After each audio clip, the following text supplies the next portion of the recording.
a porthole there, there's a brass box, there's a couple of brass boxes in fact, and there in front of me, boom, is the ship's helm. The Atlantic kept this ship hidden so well that for more than a century, even its grave seemed to vanish. The Coast Guard Cutter Tampa was not some forgotten vessel lost in a routine accident. It was a wartime escort ship, serving during the brutal submarine battles of World War I, when German U-boats were stalking Allied waters and every convoy crossing could turn deadly. In September of 1918, Tampa was torpedoed in the Bristol Channel and sank in less than 3 minutes, taking all 131 people aboard with it. It became the largest single American naval combat loss of life in World War I, yet its wreck remained missing for 108 years. Now, British technical divers have finally found it about 50 miles off New Quay, Cornwall, resting more than 300 feet beneath the Atlantic. Before we start, drop a comment below and tell us this.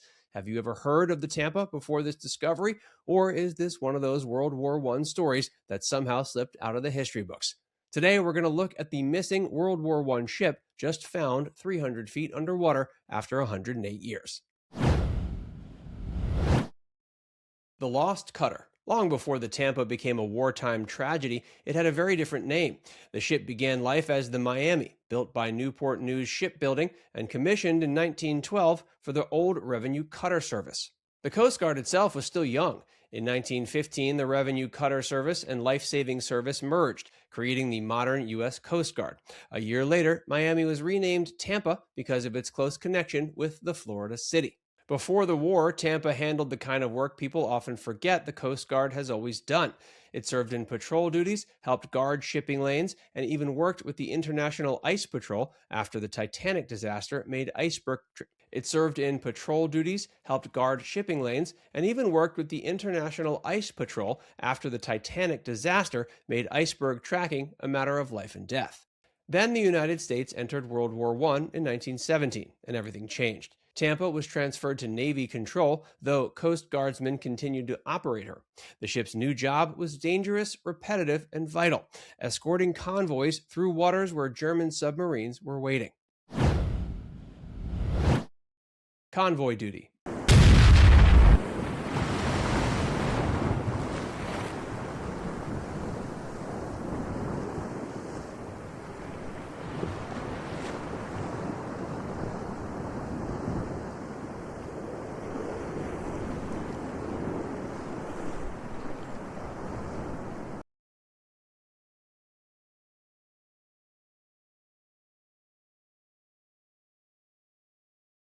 By 1918, German U-boats had turned the Atlantic into a hunting ground. Merchant ships carried troops, food, coal, equipment, and medicine. If enough of those ships were sunk, the Allied war effort could be strangled. That's where ships like Tampa came in. She escorted convoys between Gibraltar and the British Isles, helping move vessels through some of the most dangerous waters in the war. It was not glamorous work, but it was the kind of work that kept entire armies supplied. Tampa had a strong record. She completed 18 convoy runs between Gibraltar and Milford Haven, Wales, with only minor repairs. Her crew had earned respect for efficiency and reliability, which makes the ending feel even more sudden. On September 26, 1918, Tampa had just helped escort a convoy into the Irish Sea. Running low on coal, the ship detached and headed towards Milford Haven to refuel. That routine decision put her alone in the Bristol Channel, with darkness coming and a German submarine nearby. 3 minutes. The submarine was UB-91. Around 7:30 that evening, the U-boat spotted Tampa. The cutter was no longer protected by the convoy formation, and the German commander moved into position. At about 8:15 p.m., UB-91 fired its last torpedo from the stern tube. The torpedo struck Tampa amidships. In naval terms, it was devastating. In human terms, it was almost too fast to process. The ship sank in less than 3 minutes. There was no orderly evacuation. There were no lifeboats packed with survivors. When the submarine surfaced and checked the scene, there were no living men to rescue. All 131 people aboard were killed. That included 111 Coast Guardsmen, 4 U.S. Navy personnel, and 18 British Navy personnel and civilians. Searchers later found wreckage and eventually only a tiny number of remains. For the families, the ship had simply disappeared into dark water. The search. The other thing that you can see here just at the bottom of that picture there's another pedestal. So under there would probably, it may be a binnacle, possibly a telegraph, maybe even a searchlight, because Tampa did have searchlights mounted on it. For more than a century, Tampa's resting place stayed unknown. The general story was known, the loss was recorded, the names were remembered by the Coast Guard, but the ship itself remained somewhere beneath the Atlantic, hidden by depth, weather, distance, and time. That changed after the British technical diving team Gasparados contacted the Coast Guard Historian's Office in 2023. This was not a casual weekend dive. The wreck site sits more than 300 feet deep, which is far beyond ordinary scuba diving. The team needed historical clues, technical data, and patience.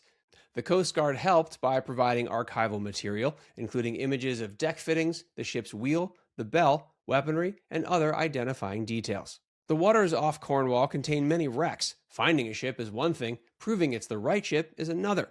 After years of searching, the evidence lined up and the long-lost Tampa was finally identified. What comes next?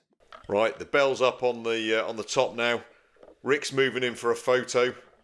I've put it so that the words and the letters are facing really clearly so that he can get the best possible image.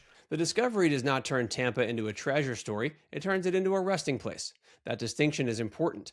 The wreck is connected to 131 people who went down with the ship, and any future exploration has to treat the site with care. The Coast Guard has already begun developing plans for underwater research and exploration.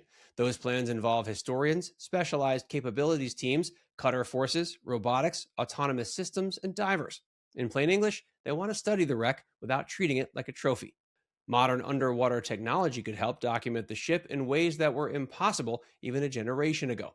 Robots and remote systems may be able to map parts of the wreck, record its condition, and preserve details without unnecessary disturbance.